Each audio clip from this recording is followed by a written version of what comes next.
오늘 우리에게 주시는 하나님의 말씀은 신약성경 에베소서 4장 17절에서 24절까지의 말씀입니다. 에베소서 4장 17절에서 24절의 말씀, 신약성경 313페이지입니다. 313페이지에서 314페이지입니다. 저와 여러분이 한 절씩 교독하신 후에 마지막 절을 함께 읽겠습니다. 그러므로 내가 이것을 말하며 주 안에서 증언하노니 이제부터 너희는 이방인이 그 마음에 허망한 것으로 행함같이 행하지 말라. 그들의 성품이 어두워지고 그들 가운데 있는 불신앙과 그들의 마음이 굳어짐으로 말미암아 하나님의 생명에서 떠나 있도다. 그들이 감각 없는 자가 되어 자신을 방탕에 방임하여 모든 더러운 것을 욕심으로 행하되 오직 나에는 그리스도를 자식이 되지 아니하였느니라. 진리가 예수 안에 있는 것 같이 너희가 참으로 그에게서 듣고 또한 그 안에서 가르침을 받았을진데 너희는 너희 욕심을 따라 서로 받는 수준을 따르는 옛사람을 벗어버리고 오직 너희의 심령이 새롭게 되어 하나님을 따라 의와 진리의 거룩함으로 지으심을 받은 새 사람을 입으라. 아멘. 같이 기도하겠습니다. 아버지 하나님, 새로운 하루를 우리에게 허락하여 주시고 주님 앞에 나올 수 있게 해주신 은혜에 감사드립니다. 이 자리에 나올 수 있는 것이 우리의 결단이 아닌 하나님의 은혜의 손길이었음을 고백합니다.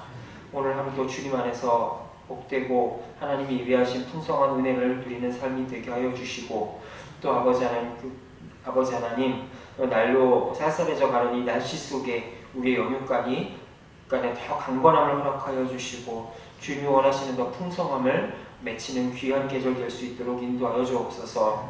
예수님의 이름으로 기도합니다. 아멘. 네, 일본에서 선교하던 어느 선교사님의 이야기입니다. 이분이 어떤 교회에 가서 말씀을 전하시는데 이제 말씀을 전하면서 특송을 하는 시간이 있었습니다. 근데 이제 어떤 일본인 아저씨들이 나와서 특송을 하는데 이 분들이 한 가지 공통점이 있었습니다. 그것은 바로 손가락이 하나씩 없다라고 하는 것이었습니다. 나중에 알고 보니까 이분들이 전직 야쿠자였던 것이죠. 그리고 또 한 가지 공통점이 있었는데 그분들의 부인이 신실한 한국인 그리스도인이었다라고 하는 것입니다. 야쿠자로서 한국인과 결혼해서 살면서 이 부인들이 자신들의 남편이 하나님께 돌아오게 해달라면서 간절히 기도하던 끝에 마침내 이분들이 자신의 부인들을 따라서 회심을 하고 그리스도인이 되기로 결단했던 것입니다. 그런데 그리스도인으로 살면서 야쿠자로 살 수는 없는 것이죠. 그래서 그들은 야쿠자로 나오기로 결단을 했는데 여러분들 아시다시피 그냥 나올 수가 있습니까? 반드시 뭐 하나는 놓고 나와야 되죠. 그래서 그들은 결국은 자신의 손가락 하나를 자르고 나오는 결단을 해야만 했다고 합니다. 그들은 결국 손가락 하나를 잃고 영생을 얻는 길을 택하고 말았던 것이죠. 우리는 어제 구원의 두 가지 측면에 대해서 함께 나누었습니다. 십자가의 구원은 그 자체로 모자람이 없고 충분하고 완벽한 것입니다. 거기에 무언가를 더하거나 뺄 것이 없는 그 자체로 완벽한 것이 예수 그리스도의 십자가입니다. 따라서 우리는 십자가를 받아들이는 순간 그 주님이 이루어진 모든 공로가 나의 것이 되는 그런 은혜를 누리게 되는 것이죠.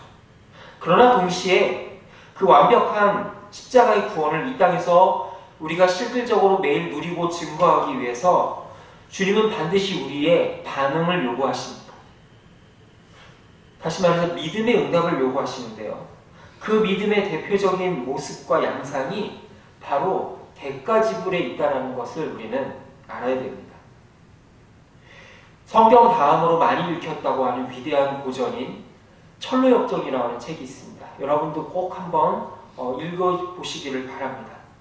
이 철로역정의 주인공인 그리스도인, 기독도라고 하는 사람이 십자가 밑에서 자신의 모든 죄짐을 다 풀어놓은 후에 바로 하나님이 예비하신 천국의 도성 뷸라의 성까지 가는 그 여정을 그린 책이 바로 철로역정인데요. 거기서 그는 수많은 장애물과 도전을 맞이하게 됩니다.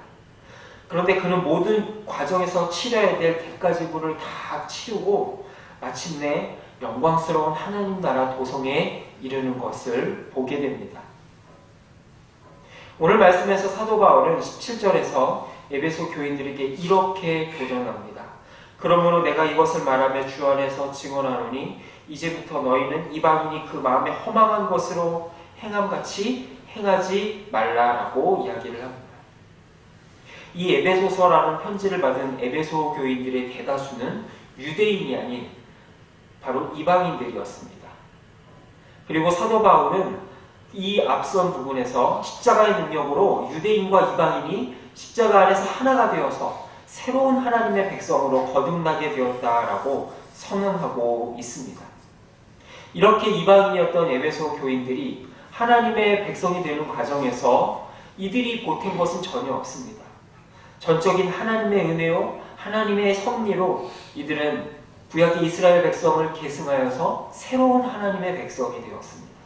바로 구약의 인류는 새로운 하나님의 이스라엘 백성으로 편입이 된 것이죠. 이제 하나님의 백성과 이방인의 기준이 바뀌게 되었습니다. 예전에는 구약의 시대 때는 아브라함의 자손으로 할례를 받아야 하나님의 백성이고 그렇지 않은 비유대인들은 이방인이었습니다. 그런데 이제는 누가 하나님의 백성이고 누가 이방인이냐? 바로 예수 그리스도를 믿은 모든 그리스도인들이 새로운 이스라엘이요 새로운 하나님의 백성이고 그렇지 않은 모든 사람들은 이방인이 되었던 것이죠. 그러면서 구약에서 이스라엘 백성들이 하나님의 말씀으로 살 것을 요구받았던 것처럼 이제 새롭게 하나님의 백성이 된 새로운 이스라엘인 이 에베소 교인들, 그리스도인들은 바로 하나님의 말씀대로 살 것에 대한 요구와 의무를 새롭게 받은 것이라고 할 수 있습니다. 바로 하나님께서 주신 우리의 아름다운 은혜와 구원이라고 하는 이 보석을 꿰어서 우리의 삶에 보배로 만들어 가야 할 책임이 우리에게 있다라고 하는 것이죠. 마치 구슬이 섬알이어도 꿰어야 보배인 것처럼 말이죠. 그것이 바로 믿음의 응답과 대가지불이라고 하는 새로운 우리 앞에 놓인 도전이라고 하는 것입니다. 그들이 살던 이 에베소 지역은 고린도 지역과 더불어서 신약에 나오는 대표적인 항구 도시입니다. 이 항구 도시에 몇 가지 특징이 있는데요. 그것은 바로 경제적으로 굉장히 번영한다라는 것이고요. 그리고 음란한 문화가 굉장히 많이 있다라는 것. 그리고 우상 숭배가 굉장히 심하다라고 하는 것입니다. 제가 우리 교회 오기 전에 섬겼던 부산의 교회는 부산에 있는 교회였습니다. 제가 사역할 때는 코로나가 굉장히 심했던 때라서 대면 신방을 못했습니다. 나라에서 모이지도 못하게 했고 교인들도 만나는 것을 부담스러워했기 때문이죠. 그래서 그 작은 비대면 신방을 할 수밖에 없었는데요.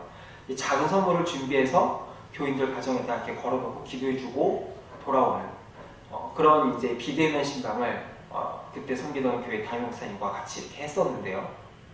그 교인들 집을 찾아가면은 저희 교인들 집 주변으로 해서 다 문에다가 부적이 다 붙어 있는 겁니다. 그리고 집집마다 희한하게 하얀 종이를 깔아놓고 거기 위에다가 밥이랑 하얀 쌀밥이랑 과일이랑 산자랑 북어대가리를 올려놓고 그리고 이제 절에서 피우는 향을 갖다가 그 옆에다가 피워놓는 거죠. 이 명절 같은 데 특히 더 심했는데요. 저는 그걸 보고 처음에 이상하다. 아니 그 집들 보면 굉장히 멀쩡한 아파트들이거든요. 마치 저희 그 상일동 주변 무슨 자이, 롯데캐슬 같은 그 멀쩡한 아파트들인데 왜 음식물 쓰레기를 여기다 이렇게 버릴까? 라고 생각을 했었는데 그게 이제 음식물 쓰레기가 아니라 제사밥 못 얻어먹은 그 떠돌이 영혼들, 우주고혼이라고 하죠. 그 떠돌이 영혼들이 이거 먹고 자기 집에 들어가서 해코지 하지 말라고 이렇게 차려놓은 겁니다. 그리고 또 어떤 집은 또 가보면 이제 어떤 집 옆집에 이제 저희 교인 집은 아니고 옆집이죠. 그러니까 어떤 집은 그 대문 앞에다가 카세트 녹음기를 틀어다 놓고 관세음보살, 지장보살 그 연부를 갖다 계속 그게 틀어놓는 그런 집도 많았고요. 그런 걸 보면서 이 교인들이 이런 환경에서 신앙생활을 하는구나 쉽지 않겠다라는 생각을 한 적이 있었습니다. 그런데 에베소 교회도 바로 그런 환경에 놓여 있었던 교회죠. 에베소 교회는 당시에 풍요와 다산의 신이라고 하는 아덴이라고 하는 아르테미스라고 하는 그런 여신을 숭배하는 문화가 굉장히 많이 퍼져 있었습니다. 그래서 그런 영향으로 인하여서 우상 숭배뿐만 아니라 그러면서 파생되는 수많은 음란한 문화들이 굉장히 많이 젖어들어 있었음을 역사는 보여주고 있었습니다. 그래서 그런 세상 속에서 하나님이 우리에게 주신 이 구원이 그저 그냥 우리가 그냥 죽어서 가는 하늘나라 티켓이 아니라 이 세상의 풍조와 맞서 싸울 수 있는 강한 무기가 되고 십자가의 능력이 된다는 사실을 매 순간의 삶 속에서 경험하기 원하신다는 사실이죠. 18절에서 20절의 사도 바울은 믿지 않는 세상을 향해 이렇게 이야기를 합니다. 그들의 총명이 어두워지고 그들 가운데 있는 무지함과 그들의 마음이 굳어짐으로 말미암아 하나님의 생명에서 떠나 있도다. 그들이 감각 없는 자가 되어 자신을 방탕에 방임하여 모든 더러운 것을 욕심으로 행하되 오직 너희는 그리스도를 그같이 배우지 아니하였다라고 선언합니다. 그럼 우리는 이 거룩함을 어떻게 이룰 수 있을까요? 과거 이스라엘 백성들은 이 거룩함을 이루기 위해서 굉장히 노력했습니다.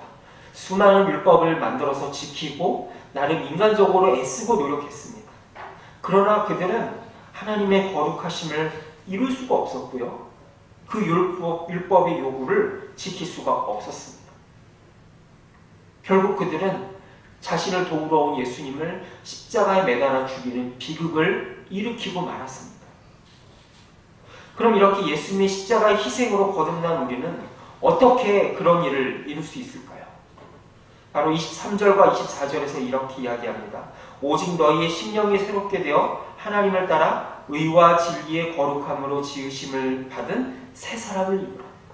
예수님을 입을 때뿐만이 아니라 우리는 매일 매순간 성령의 도우심으로 새로 옛사람이 죽어버리고 새 사람으로 거듭나는 그런 은혜를 경험해야 된다고 하는 것입니다. 그런데 놀라운 사실은 이미 우리는 예수님으로 인하여서 새 사람을 입었다라고 선언합니다.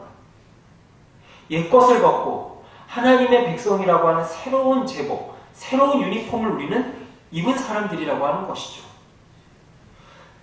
자리가 사람을 만들고 제복이 사람을 만든다라는 말이 있죠. 제복은 어떤 역할을 하고 있습니까? 제복은 그 제복을 입은 사람의 정체성을 나타내고 행동 규정을 정해줍니다. 그래서 사복을 입을 때는 편하게 행동하다가도 제복을 입으면 행동이 어떻게 됩니까? 그 제복이 맞춰져서 제약을 받게 되죠. 군인이나 경찰, 판검사가 제복을 입는 이유도 바로 여기에 있는 것입니다. 그 제복을 입음으로써 너의 정체성이 무엇이며 어떻게 행동해야 되는가를 생각해보라 라고 하는 것이죠. 저는 군대를 해군을 나갔는데요. 이 해군의 특징이 옷이 많다라고 하는 겁니다. 이제 제복 중에 특히 여름에 입는 제복은 하얀 그 정복인데요. 그 옷을 입고 나오면은 밖에서 보기에는 겉으로 보기엔 멋있는데 뭐 하나 먹으러 갈 수가 없습니다. 특히 저는 뭐 먹을 때 흘리기를 잘해가지고 그걸 입고 어디 제대로 먹으러 가지도 못했던 것 같아요. 근데 하나님이 우리에게 바로 예수 그리스도의 군사라고 하는 제복을 입혀주셨다라고 하는 것이죠. 그리고 그 제복에 맞게 행동하라라고 우리에게 촉구하고 있는 것입니다. 바라기는 우리 모두가 그리스도의 군사로서 우리에게 주신 하나님 나라의 제복으로서의 명예를 지키는 자로 살아갈 수 있기를 소망합니다. 그리고 하나님이 주신 그 위대한 말씀이라고 하는 무기와 기도로서 아직 하나님 나라가 임하지 않은 죄악 가운데 살고 있는 이 세상 가운데 새 사람으로서 하나님 나라의 빛을 드러내는 우리 모두가 될 수 있기를 간절히 소망합니다. 이 시간 함께 기도하실 때요. 하나님, 이 시간 새 사람의 정체성을 지키고 명예로운 자로 살아갈 수 있도록 함께 기도하시기 바랍니다. 또 오늘은 화요일입니다. 복음을 전하는 삶을 살아갈 수 있도록 인도하여 주옵소서. 오늘 딱히 전도단은 모이지 않지만 우리의 삶 속에서 복음을 증거하고 드러내는 삶을 살아가는 우리 모두가 될 수 있기를 소망합니다. 또 오늘은 노예가 있습니다. 노예가 부르심에 충실하여 교회와 성도들을 섬기는 노예로서 온전히 자신의 사명을 잘 감당할 수 있게 달라고 이 시간 함께 기도하시겠습니다. 살아계신 아버지 하나님, 이 시간 간절히 소망하며 기도하고 주님 이 시간 역사하여 주시옵소서. 아버지 하나님, 이 연약한 우리를 붙잡아 주시옵소서. 하나님께서 이미 우리에게 새로운 은혜를 허락하여 주셨는데 아버지 하나님, 우리는 그 은혜를 온전히 누리지 못하고 지키지 못하고 아버지 하나님 너무나도 넘어질 때가 많이 있습니다. 주님, 이렇게 더러워진 우리의 모습을 예수 그리스도의 보혈로 씻어주시고 아버지 하나님 앞에 나아갈 수 있도록 주님 인도하여 주시옵소서. 간절히 소망하며 기도하고 주님 이 시간 함께하여 주시고 주의 은혜 가운데 다시 한번 하나님의 말씀 가운데 온전하게 하나님 나라의 축복이 저 천성에서뿐만 아니라 이 땅에서도 누릴 수 있는 은혜를 더하여 주시옵소서. 하나님 아버지, 우리에게 명예로운 새 사람을 입혀주심에 감사합니다. 그러나 우리의 연약함과 무지함으로 인하여 하나님이 우리에게 주신 이러한 새로운 정체성을 잊고 살아갈 때가 많이 있습니다. 어리석은 우리를 깨우쳐 주셔서 하나님이 우리에게 주신 이 구원의 감격을 잊지 아니하고 살아갈 수 있도록 인도하여 주옵소서. 날마다 우리를 의와 경건함과 진리로 새롭게 해 주시옵소서. 다시 한번 그리하여 하나님을 닮은 형상으로 우리의 매일의 모습이 빚어질 수 있도록 은혜 베풀어 주시옵소서. 예수님의 이름으로 기도합니다. 아멘. 주기도로 마치겠습니다. 하늘에 계신 우리 아버지, 아버지의 이름을 거룩하게 하시며 아버지의 나라가 오게 하시며 아버지의 뜻이 하늘에서와 같이 땅에서도 이루어지게 하소서. 오늘 우리에게 일용할 양식을 주시고 우리가 우리에게 잘못한 사람을 용서하여 준 것 같이 우리 죄를 용서하여 주시고 우리를 시험에 빠지지 않게 하시고 악에서 구하소서. 나라와 권능과 영광이 영원히 아버지의 것입니다. 아멘.